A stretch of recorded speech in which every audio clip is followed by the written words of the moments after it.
It's a BumbleKast Mini, sponsored by Dawson the Dachshund.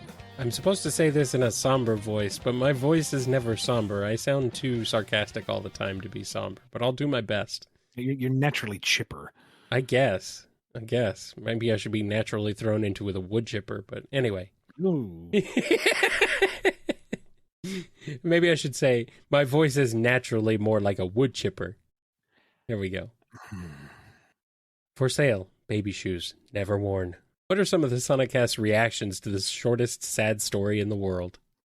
Sonic is impressed that the kid was already able to outgrow those shoes before ever having to wear them. Make sure the kid is happy and healthy and running up a storm. Yep. Mm-hmm. Amy very much prefers that mindset, and is going to assume that's correct. She's not going to think about alternatives. Sonic is right. Yep. Don't argue. Nope. Sonic's just confused why everyone else is acting so sad. Tails is, he takes a little longer to come to that realization, but you know what? He has no definitive proof that Sonic's wrong, and he just needs this to be true, okay? He's just going to take Sonic at face value. Sonic's right. Sonic is right. As usual. And Knuckles is confused. He didn't think shoes could have babies. Oh, so this is a Boom episode then.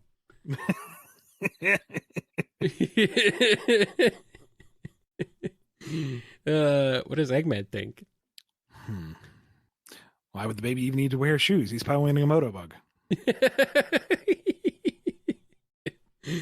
I figured he'd be like, he would think it's funny. He would appreciate the joke, but then he would remember he's a parent now. But then he'd remember that his daughter floats and does not have feet, so she doesn't need to wear shoes. So He laughs again.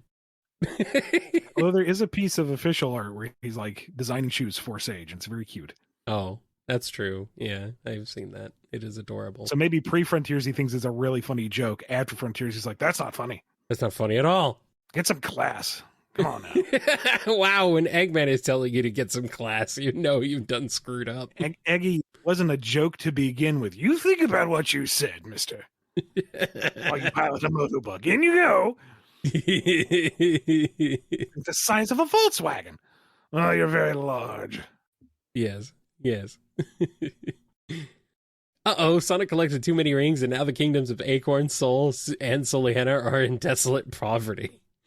Funny enough, though, the Aurora families aren't missing any meals, and it doesn't take long for the citizens to start a revolution, demanding their monarchy step down or else.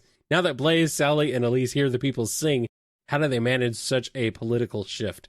Do they capitulate, compromise, crush, or get carted to the guillotine? How does Sally feel when Antoine joins the rebels?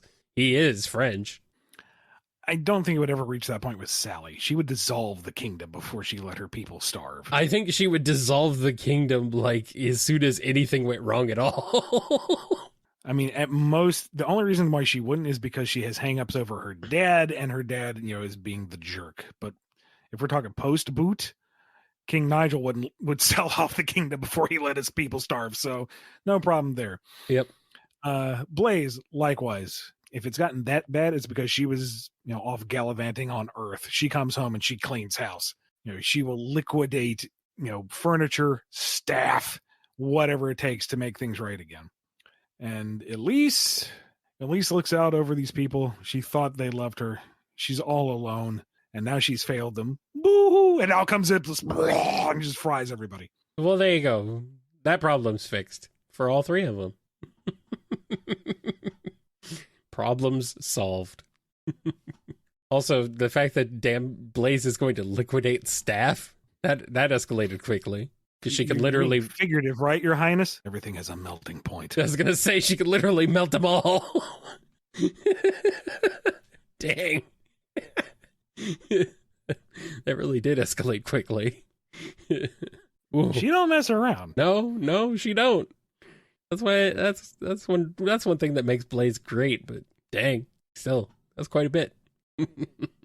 Shadow was in a bad mood and called Tangle's Jordan's fake, so now Whisper's got to defend her girl's honor by challenging him to a pistol duel. Standard rules, back-to-back fire at 20 paces and both get one shot.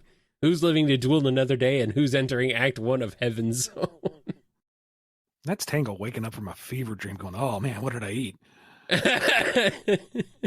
Oh, sure. That's a cop-out answer, isn't it? Way to get out of it, Flynn. I mean, I guess technically Shadow has faster reflexes, so he would turn sooner. But then one of the Wisps takes the bullet for Whisper and cheats on her behalf, so then she wastes him.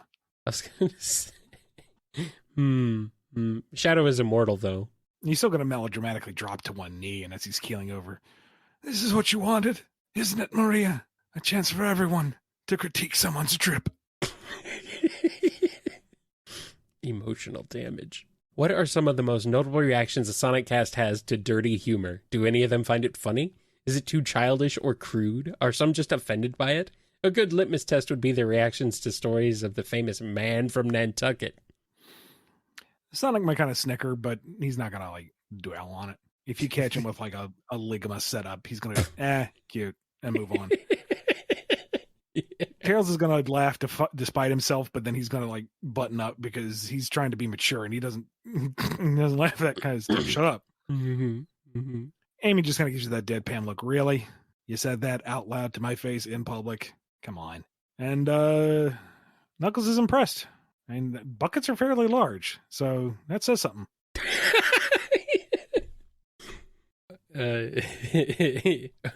Omega really, really enjoys those CDs. That was a good edit. That was a very funny edit. I know what you're talking about. Thank you. I'm glad you liked that one. That one was good. I don't know why I'm saying thank you. I guess I'm saying thank you on behalf of the person who did it. Sonic CDs, that is. Explain the joke. No. Not on this show. Moving on. This is more of a request. Can you say these iconic Sonic lines as Sonic Bravo? For the uninitiated, I think it was a BumbleKast Live? It was BumbleKast Live, yeah. I don't know how we got to this point, but we had a mashup of Sonic the Hedgehog and Johnny Bravo. Yes. I was very entertained. I don't know about you, Kyle. I mean, I thought it was pretty good. It's basically Sonic doing a bad Elvis impression. And we're going to get more of it right here, right now. All right, got to find the right voice for it. Well, it's been a while. Oh, mama, here we go. Well, that's no good. Look like the party started. Time to rock and roll. Find you, Faker. Get your limiter right here. No copyright law in the universe is going to stop me. Nah, you might know everything I'm going to do, pretty mama. But that's not going to help you since I know everything you're going to do. Strange, isn't it? It's what I do. Just keep moving. Doing good. Saving folks. And living free as the wind. Living by my way, my own way. And finally, Big Oof. Big Oof indeed. How would Sonic Forces have played out if instead of calling Infinite weak, Shadow had called him Peak? Same thing. It's just Infinite would be insufferably thinking that he's always on top. Instead of trying to prove that he's Peak, he would just, lord over you that he is Peak all the time. Same thing. Infinite is the bottomest bottom to ever bottom. Come on. Come on. Don't kid yourself. Just call yourself Mark Zuckerberg because we're getting meta. Why didn't Big Oof. The SonicCast realize their lives are a fiction and hate how the stories are going. So like any true Sonic fan, they blame you as the sole reason for their problems and have shown up to your office personally to complain about it. What are some of the cast's biggest revisions you want in the story, and how will you accommodate them? Will you finally force Adam Bryce Thomas to draw a baby harness for Froggy? It doesn't really matter what they want, because the minute they go back to their universe, I'm just writing a collective amnesia. There you go. Threaten, barter, whatever. I control your destinies. You get back on that page. Whisper just wants to talk. She just wants to talk to him. I just want to talk to him. Tangle, please. Or Whisper, please, don't do this. I just want to talk to him. As she's loading the Wisp on. And canonically, you can't put more than one wisp in there at a time. Oh, you're not going to stop there. Okay. No, no. I'm being asked where I am in this scenario. 3,000 miles away. Laughing your ass off. Away. I'm gone. I'm over here. I'm not there. I need to go. I'm gone now. Goodbye. You've mentioned before that you want to avoid flanderizing Tangle, and that got me thinking. How do you think Tangle might feel about being perceived as the silly one, in universe or in a meta sense? On one hand, she carries herself with confidence and seems like the kind of lemur who can laugh at herself. But on the other hand, that reputation can feel condescending, and as a class clown kid myself, I think I know as much as the next guy that everyone wants to be taken a little seriously. I think she would take comfort in knowing that she's the one that, the kind of the life of the party, that she's always the one to bring levity. You know, she would take pride in that.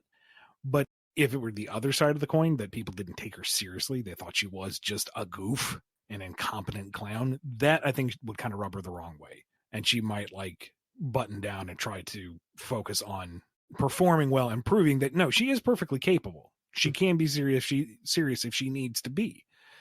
But not everyone has to be high strung all the time either. You know, life is a gift. Enjoy it. Yes, yes.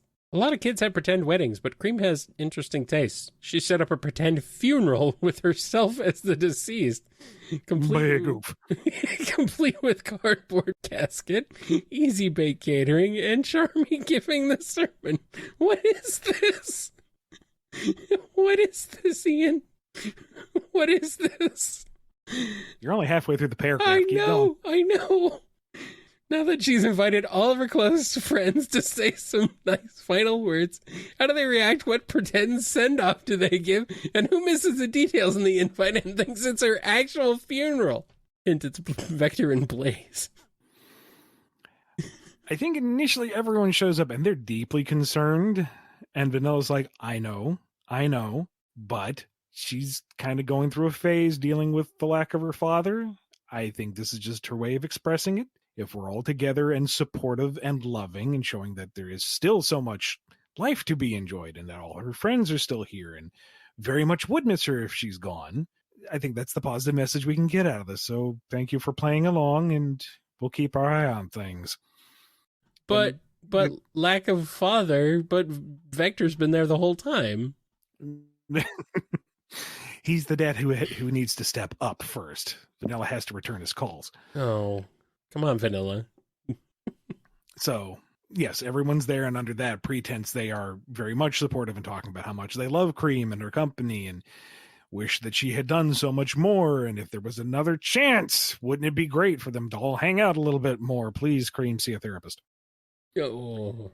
Meanwhile, Blaze has hired Vector, and they are hunting for whoever was. I mean, Eggman's suspect number one, sure, but anyone who might have looked at her sideways is in serious, dire trouble.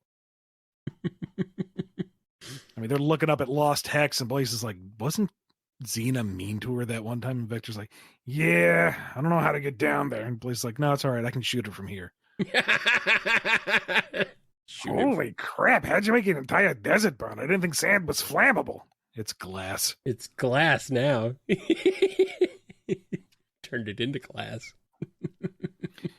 I heard there were a lot of ghosts up there on Lost X. Now there's 6 more. Oof. Big oof. Shows up at Vanilla's house. I'm so sorry for your loss, but she has been avenged. Hi, Mr. Vector. Ah, crap. Blaze shrugs. Nothing of value is lost. Big oof. Big oof. Damn.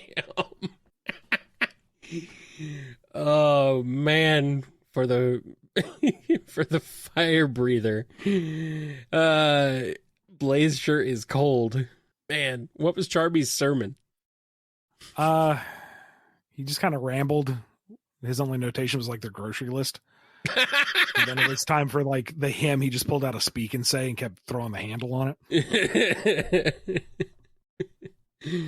Oh no. Is Blaze going to do royal cremation? No. Once She gets there and they explain what's going on. She's kind of off to the side. She has emotions to work out over this. Okay, good. She's, very high here, very low there. She needs some space to herself. Okay. All right. And we got one last question. Just call Timothy Chalamet Infinite because that Wonka movie was weak. Sorry. Thought of that while writing the question and couldn't resist. It was a 6 out of 10 for me. Back to the scrumdiddlyumptious topic. Can you sing Pure Imagination as Dr. Starline? Don't forget to hold your breath, make a wish, and count to 3. Hold your breath. Make a wish. Count to 3. Come with me, and you'll be in a world of pure imagination. Take a look, and you'll see into your imagination. We'll begin with a spin, traveling in the world of my creation. What we'll see will defy explanation.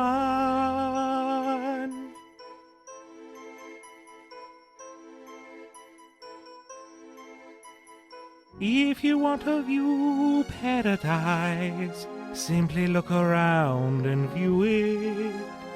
Anything you want to, do it. Want to change the world? There's nothing to it.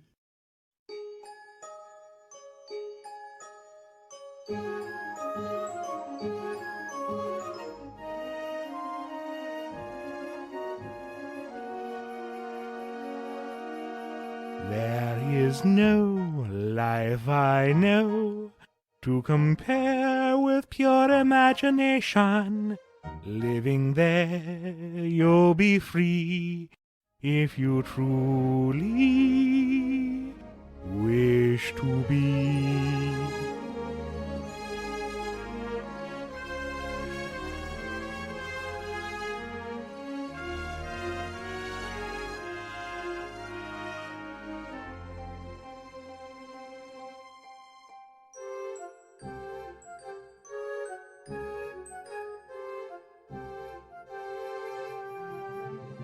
If you want to view paradise, simply look around and view it. Anything you want to, do it. Want to change the world? There's nothing to it.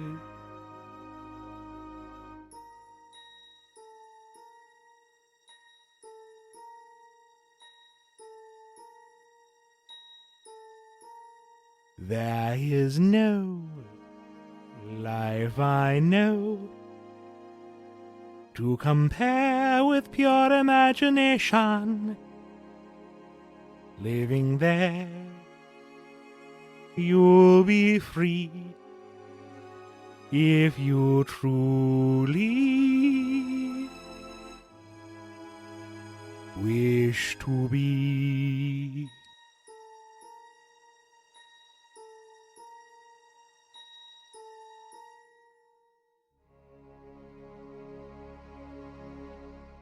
And that's going to wrap us up for this BumbleKast Mini. If you want one of your own, head over to patreon.com/BumbleKast, Ko-fi.com/BumbleKast, or become a YouTube member. Be good to yourselves, be good to each other, and we will see you next time on the BumbleKast. And remember, BumbleKast is a world of pure imagination. Yeah, but why does it taste like snozberries? Oh, sorry about that.